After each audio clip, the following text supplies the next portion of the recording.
Salut tout le monde, c'est Kika Cheers pour une autre vidéo.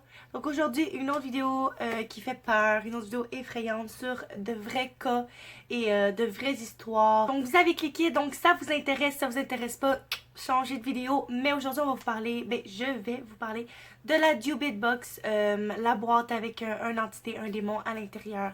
Donc c'est une vidéo qui fait peur. Donc si vous êtes des gens qui ont vraiment peur de ces choses-là, arrêtez ça tout de suite. Mais pour ceux qui sont courageux et pleine de curiosité, manquez pas ça, restez avec moi.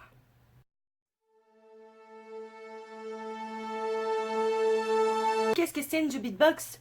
Une Dubit Box en hébreu, donc ça vient du folklore juif, donc dans le temps le folklore, dans le vieux temps, vraiment éloigné. Ça signifie attachement.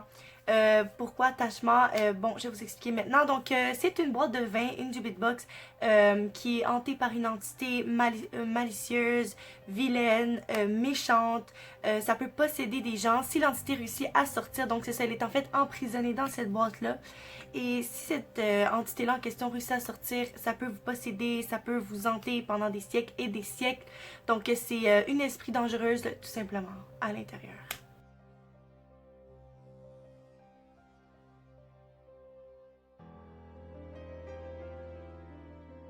D'ailleurs, pour ceux qui sont fans des films d'horreur, La Possession, qui est sorti en 2012, s'est inspiré en fait d'une Dubit Box.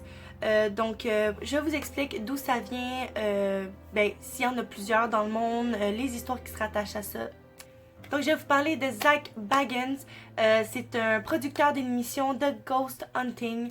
Pour ceux qui ne le connaissent pas, il possède un musée à Las Vegas et c'est un fan du paranormal. Et puis, c'est une des meilleures émissions de Ghost Hunting que vous pouvez écouter. Apparemment, c'est génial. Moi-même, j'ai jamais écouté. D'ailleurs, je pense que je vais m'y mettre parce que c'est des choses qui m'intéressent vraiment. Donc, l'histoire qui se rattache à ça, en fait, c'est qu'il posséderait une Dubit Box dans son musée. D'ailleurs, pour ceux qui l'ont pas vu, Post Malone est un rappeur.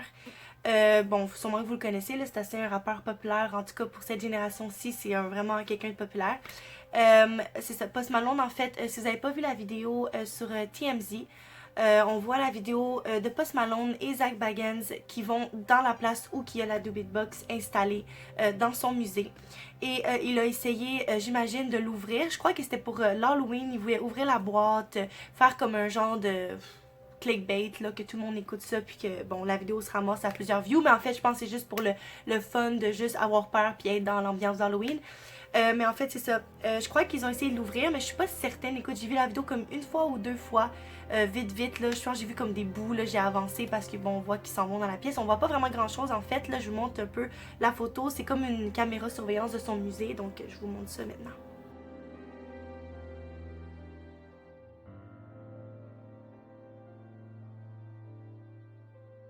Donc voilà, ils l'ont pas ouvert, mais ils l'ont touché. Et Post Malone, après la journée du 17 septembre, donc je pense quelques jours après l'événement, il a failli avoir un accident d'auto. Dans la même semaine, il a failli avoir un accident avec son avion privé. Et en plus, il s'est fait quasiment voler, mais je crois qu'ils ont évité dans le fond le malheur. Là. Je pense qu'ils ont réussi à comme, arrêter la personne avant que ça arrive. Donc il y a eu trois accident. Donc, est-ce que c'est une coïncidence? Est-ce que ça a rapport avec le fait qu'il a touché la boîte, il l'a pris en niaisant, ils ont ri de ça, et l'esprit en question dans la boîte a essayé de se venger? J'ai aucune idée, mais bon, il a quand même survécu à ces trois accidents-là en une semaine. Donc, c'est assez bizarre, honnêtement. Et il y a une autre histoire aussi qui m'a vraiment fascinée. En fait, c'est l'histoire de Kevin Manis. Je crois bien. Ouais, Kevin Manis. Dans le fond, c'est un collectionneur de choses antiques. Et puis, à un moment donné, il était sur eBay. Et c'était pas vraiment dans le temps où c'était le hit, là. Comme là, il y a comme une grosse passe, là, depuis comme une couple d'années. Les gens, ils veulent acheter des boîtes, des Dubit Box sur eBay. Et les gens, ils vendent ça. Mais bon, en tout cas, je vais revenir là-dessus plus tard dans mon vidéo. Mais voilà, dans le fond, il a acheté une boîte plus de 103 ans. Ça appartenait en fait à un survivant de l'Holocauste. Et en fait, il l'aurait acheté à quelqu'un. Et ensuite, il s'est rendu compte, en fait, il l'a pas ouvert, mais je crois que juste la posséder avec lui dans la maison, ça l'a amené des choses parce que bon, il faisait des cauchemars récurrents. C'était l'affaire la plus bizarre aussi. Il y avait des blessures qu'il savait vraiment pas comment il a fait ça, des blessures apparentes avec aucune cause. Il se souvenait absolument pas de où qu'il avait fait cette blessure. Aussi, il y avait des odeurs un peu dégueulasses dans la maison qui surgissaient à cause de la boîte. En fait, après ça, il a décidé de se débarrasser de la boîte parce qu'il disait ça n'a pas de bon sens, ça me fait peur. Et j'imagine que, tu sais, peu importe qui vit ça, il veut se débarrasser de la boîte au plus vite, là. Parce que moi, en tout cas, j'aurais me débarrasser de cette boîte au plus vite. Bye bye. Et c'est ensuite un homme du nom de. Attendez un instant. Jason Axton. Il a acheté la boîte, en fait, de la personne qui s'en est débarrassée, donc Kevin Manis. Et c'est un homme qui possède un musée de médecine ostéopathique, là, ça n'a vraiment pas rapport. Mais il a acheté cette boîte-là et c'est le directeur de ce musée-là. Il l'a acheté pour 280$. Et en 2004, il a décidé de brûler la boîte parce que bon, il y avait les mêmes, j'imagine, les mêmes choses qui arrivaient, là, les odeurs et comme les blessures, les cauchemars. Et il dit qu'il s'est débarrassé de cette boîte-là quelque part et puis voilà. On sait pas ce jour où c'est qu'il l'a mis, mais il l'a brûlé, il s'en est débarrassé et aujourd'hui il la possède plus et Dieu merci, il a bien fait.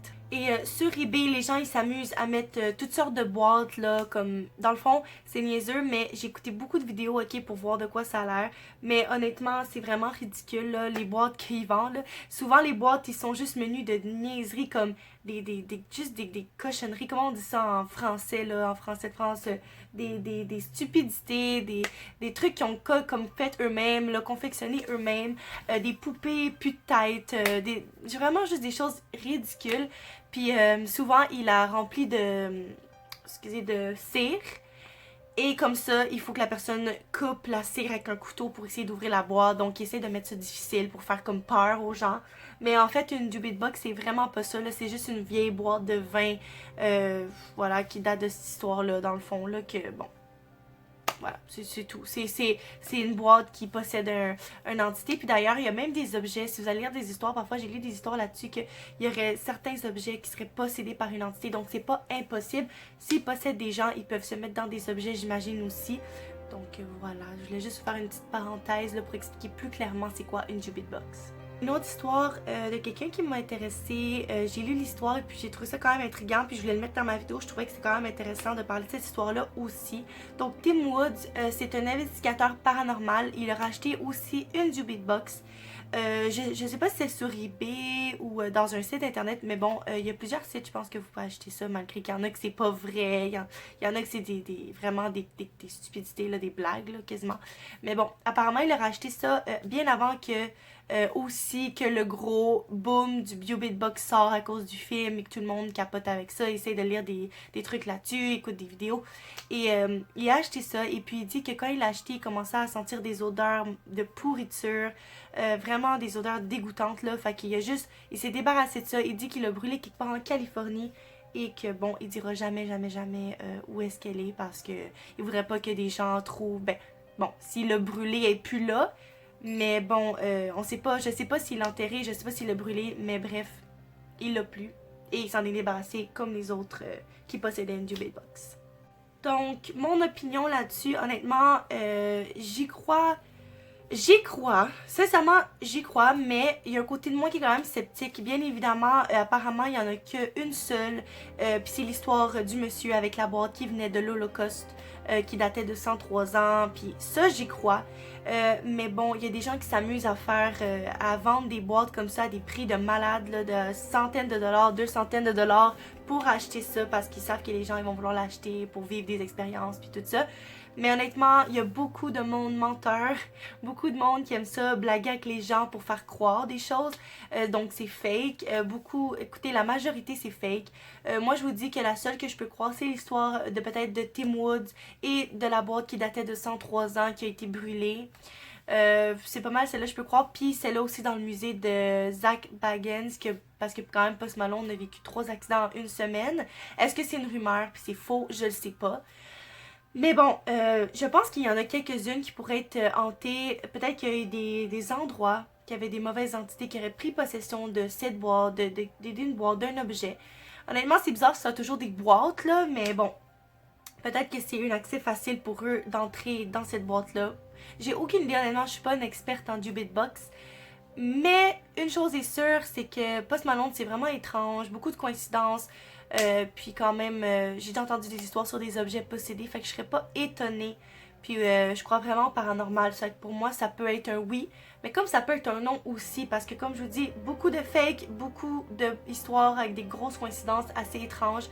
Donc c'est dur pour moi de dire oui ou non si c'est vrai, mais bon, j'aime ça être quand même mis dans le doute puis dans le mystère, donc pour moi c'est pas un problème d'être 50-50. Pour moi ça laisse un mystère, ça laisse quelque chose de curieux, c'est pourquoi on en parle tout le temps, les gens aiment ça, mettre des histoires, vendre des boîtes sur eBay, là, c'est juste un mystère, une légende, un mythe qui peut être vrai, donc voilà. Donc, donc c'est tout pour ma vidéo. Honnêtement, c'était une vidéo courte, mais la Jubit Box, comme c'est pas prouvé que c'est vrai, on peut pas vraiment faire une grosse vidéo élaborée de genre 2 heures. Donc, j'avais pas vraiment le choix de faire mettre des petits témoignages avec l'explication puis mon opinion, juste pour vous dire que bon, c'est intéressant si vous voulez aller lire des choses là-dessus, si vous voulez aller voir des vidéos, la vidéo de Post Malone aussi. C'est vraiment intéressant. Donc, dites-moi ce que vous en pensez en commentaire. Honnêtement, moi je vous ai dit ce que je pensais, mais j'aimerais savoir ce que vous pensez. J'aimerais ça que vous allez voir mon Instagram, kika.cheers, YT7. Je mets beaucoup de choses sur mes vidéos, beaucoup de choses de ma vie quotidienne, des photographies vintage, parce que moi je suis une fan des années 50 puis tout ce qui est vintage. Voyez un petit peu mon accoutrement.